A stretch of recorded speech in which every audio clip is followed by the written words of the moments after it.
발로란트 씬을 빛낸 네임드 플레이어들을 알아보는 MOTV 맨 오브 더 발로란트. 오늘 조명해볼 선수는 바로 글로벌 발로란트 시장의 개척자이자 완벽한 에임을 가진 듀얼리스트 사야 플레이어입니다. Three for Saya player. It was only pistols that they had to deal with. 25 HP, Tripwire in his way too. Dashing in. No! What is he doing? Saya player. Optic, too good from deep. El Diablo for Dante's Inferno by Saya player. 1v1 with Crash. Bang! 프로필을 살펴보겠습니다. 이름 하정우, 국적 대한민국, 만 나이로 24세, 1998년 7월 29일에 태어났으며 발로란트 대회 누적 상금 19,550달러로 하나로 약 2,600만원입니다. 히스토리를 알아볼까요? 사실 사야 플레이어는 발로란트 이전에 북미 팀 소속 오버워치 프로게이머로 이미 활동 중이었습니다. 그러던 와중 2020년 발로란트 북미 리그 출범과 함께 당시 북미에 있었던 T1 팀으로 전향하며 새로운 도전을 시작하게 되었죠. 그리고 닉네임도 사야 플레이어가 아닌 스파이더로 변경. 오버워치에서의 이미지가 아닌 또 다른 자신의 모습을 보여주고 싶었던 포부가 아닐까 싶은데요. 그의 첫 무대는 한 달간 치열한 예선전을 치르고 진출한 퍼스트 스트라이크 NA. 본선 무대에서 좋은 성적을 거두고 싶었던 스파이더의 마음과는 다르게 백티와의 첫 경기에서 패배하며 8강에서 탈락하게 됩니다. 이 대회를 기점으로 엔트리로서 입지를 다져나가기 시작하는 스파이더. 곧이어 정규 시즌 대회인 VCT 2021 북미 스테이지 1 챌린저스 1을 가기 위한 예선전이 열리고 16강에서 만난 엔드박스에게 2대1 패배를 하며 아쉽게 진출이 무산되고 맙니다. 그리고 다시 시작하는 VCT 2021 북미 스테이지 1의 챌린저스 3 예선전. 마지막 8강전에서 C9을 이기며 드디어 본선 진출에 성공합니다. 하지만 기쁨도 잠시, 운명의 장난인 듯 퍼스트 스트라이크에서 자신들을 광탈시킨 백티와의 재대결이 성사되고 T1은 2대1로 패배하며 또다시 탈락하는 아픔을 겪게 됩니다. 이후 명성에 맞지 않는 결과로 T1은 북미 팬들에게 조롱거리가 되고 마는데 당시 T1 내부에 선수들끼리도 사이가 안 좋은 게 아니냐는 의견들이 나오기 시작했죠. 결국 그 과정에서 스파이더는 팀을 나오게 되었고 휴식기를 거친 후 그는 더가드라는 팀으로 이적하게 됩니다. 팀을 옮긴 후 스파이더는 어땠을까요? 더가드의 처음 스타팅 멤버로는 달린, 넷, 쌈, 다이시, 스파이더로 구성되었습니다. 팀합을 맞추던 초기 아마추어 팀들에게 2연속 대회 탈락을 당하게 되며 문제를 해결하기 위해 팀은 재정비하는 시간을 가지게 됩니다. 이때부터 스파이더였던 닉네임도 다시 사야 플레이어로 돌아왔죠. 우연일까요? 리빌딩으로 조나피와 트렌트가 합류하며 참가한 온라인 대회에서 친정팀이 T1을 꺾으며 처음으로 대회 우승을 하게 되는 더가드. 사야 플레이어와 새로운 멤버들 모두 화제가 되며 국내 팬들에게 큰 기대감을 안겨주었습니다. 그리고 드디어 사야 플레이어의 커리어가 빛을 발하게 되는 사건이 벌어집니다. 바로 VCT 2022 북미 스테이지 1 챌린저스. 당시 발로란트 첫 국제대회 우승으로 최고 인기를 구가하던 센티널과의 대결에서 2대0으로 승리. 루미너시티에게 2대0으로 승리하며 승자조 결승에 진출하게 되죠.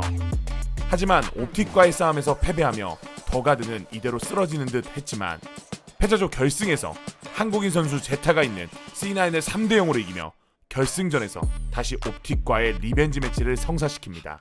이후 펼쳐진 옵틱과의 명승부. 풀세트 치열한 접전 끝에 3대2 더가드의 챌린저스 우승. 마침내 사야 플레이어는 북미 챔피언이라는 타이틀과 함께 마스터즈 레이캬비크에 진출하는 쾌거를 이루게 됩니다. 그리고 개최된 VCT 2022 마스터즈 레이캬비크. 한국인으로 북미에서 우승한 사야 플레이어에게 많은 주목과 기대가 예상되었지만 플레이오프 첫 상대로 다시 만난 옵틱에게 부진하며 패배. 패자조에서 만난 페이퍼렉스에게 패배하며 아쉬운 성적을 남기고 맙니다. 당시 비대면 대회들이 많은 시기, 온라인과 오프라인 대회에서 팀들 간의 격차는 많이 있었기에 사야 플레이어도 다음에는 좋은 성적을 기약하며 마스터즈를 마무리하게 됩니다. 그리고 발로란트에서 가장 권위 있는 세계대회 챔피언스 티켓이 걸린 VCT 2022 북미 최종 선발전. 마스터즈 때 모든 힘을 다 써버린 걸까요? 거짓말같이 결승에서 백티에게 3대0 완패를 당하며 사야 플레이어의 2022 시즌은 모두 막을 내리게 됩니다. 다가온 2023년 T1이 아메리카에서 퍼시픽 지역으로 전환되며 파트너팀으로 선정되고 사야 플레이어는 더가드에서 T1으로 다시 돌아오게 됩니다. 제타, 먼치킨, 사야, 벤, 카르페 등으로 팀을 이뤘고 팬들은 한국인 선수들과 국내 환경이란 변화가 성적에도 좋은 영향을 미치지 않을까 예상했습니다. 그렇게 시작한 2023 첫 대회 VCT 락인. 자신감을 보였던 사야 플레이어의 T1의 모습과는 달리 32강 퓨리와의 경기에서 팀합과 개인기량 모두가 떨어지는 모습을 보여주며 조별 탈락을 하게 됩니다.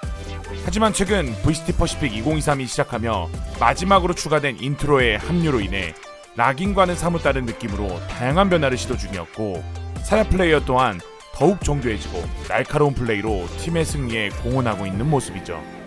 오버워치 리그 커리어에 이어 발로란트의 새로운 도전, 그리고 다시 친정팀 T1으로 돌아온 사야 플레이어.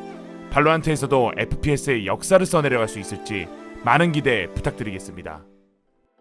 이제 사야 플레이어가 사용하는 스킨을 알아보도록 하겠습니다. 칼은 제노헌터를 사용하며 클래식은 글리치팝 검정과 금색을 혼용, 프렌지는 피닉스 티어 보상 10레벨 스핏파이어 프렌지, 셰리프는 싱귤레러티를 사용합니다. 마샬은 소버린 검은색을 사용하고 스펙터는 프라임, 벤달은 도깨비 흰색이고 오퍼레이터는 RGX 노란색을 사용하네요. 완벽한 에임을 구사하는 사야 플레이의 장비는 어떨까요? 먼저 모니터는 벤큐 XL 2546K를 사용하고 있으며, 마우스는 로지텍 G 프로 X 슈퍼라이트가 아닌 기본 G 프로, 마우스패드는 조이 GSR SE 루즈, 키보드는 레오폴드 FC750R을 사용하며 헤드셋 하이퍼X 클라우드 2 와이어리스를 사용하고 있습니다. 특별한 책상으로 유명한 사야 플레이어의 에임 세팅. 조준선은 안쪽 선 1312를 사용하며 마우스 감도는 DPI 800에 인게임 감도 0.652, 중감도는 0.9, eDPI는 339입니다. 사용하는 해상도는 1920-1080에 16:9 비율을 사용하네요. FPS의 새로운 역사를 쓰기 위해 모험하는 개척자 사야 플레이어. 이번 VCT 퍼시픽 2023에서도 좋은 활약과 앞으로의 행보를 응원합니다. 여러분들이 궁금하거나 알고 싶은 선수가 있다면 언제든지 댓글로 의견 남겨주세요. 시청해주셔서 감사합니다.